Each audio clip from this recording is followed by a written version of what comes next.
She was my son's 7th grade French teacher, and I met her through a parent-teacher conference, and, little by little we started, going out for coffee and stuff like that. And we're very close. I feel very close to Linda's son and Linda's mom now. This is my family. I believe I have struggled my whole life with depression, and I felt that I didn't really fit in the world, but I had a very hard time opening up, making friends. And as a teenager, I kind of switched that completely to becoming the clown, no matter where I went. So I put on that mask that I still struggle to take off today. When my son was in the National Junior Honor Society, she was a teacher that presented the certificate for him, and I saw her on stage, and I saw a different Josie. She looked so sad, and I just kept wondering, what's wrong with her? And I just kept having to look at her because I felt something was wrong. So when I came to the United States, I was fairly young, and I started college. And included in my tuition, I could see a counselor. I knew that I needed the help. And after this, I realized that maybe medicine needed to be in the picture because my depression kept on worsening. I joined several nonprofit organizations, attended support group, sought new coping skills. I tried really hard, and I'm still trying today because there's so much to be learned. I felt quite guilty for hiding certain aspects of my day-to-day struggles. There was also fear of the unknown, not knowing whether maybe, just maybe, if I waited long enough, I would be okay and it would get better. Just giving it one more day, and one more day, and one more day, fighting it a little longer.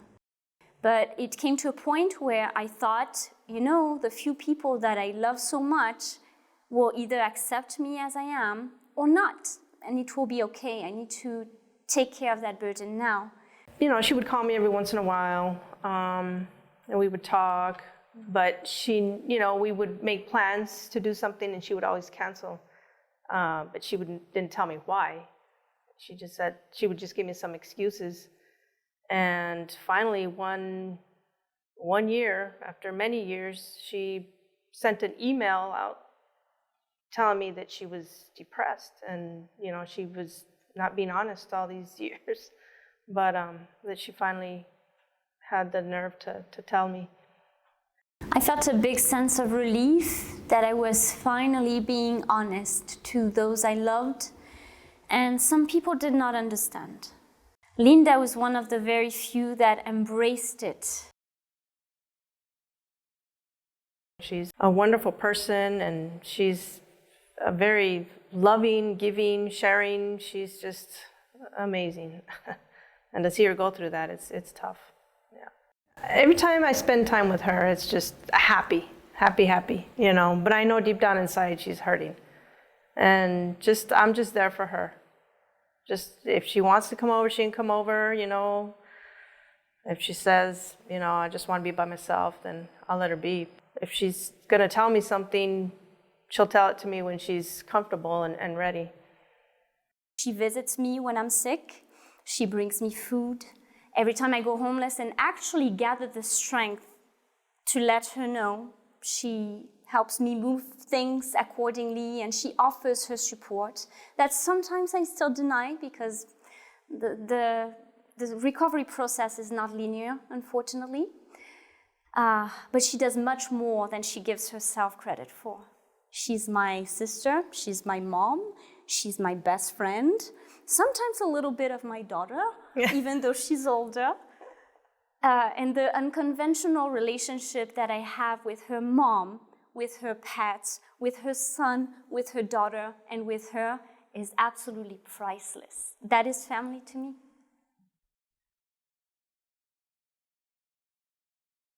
But that you shouldn't worry about the response that you get. It's about how you live with yourself. And in the end, the people that stick around are the ones that really matter. I would say do it for yourself, never give up on hope, and there is always chances to improve.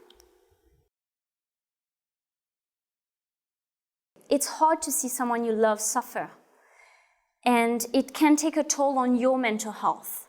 So if you want to be there for someone, you have to be there for yourself first. You have to be in an environment where you can grow together with an understanding that it's rough for everyone differently. Don't give up on them.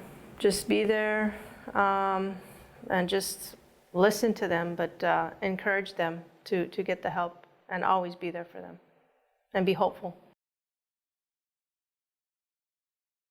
Family is not limited to one person or to blood. It's those that you let them see who you are and they love you anyway. But I find a purpose also in the future generations, because I want my kids, and I call my kids every student I've ever had, to know that it's okay not to be okay, and that the people that matter will stick around and will listen.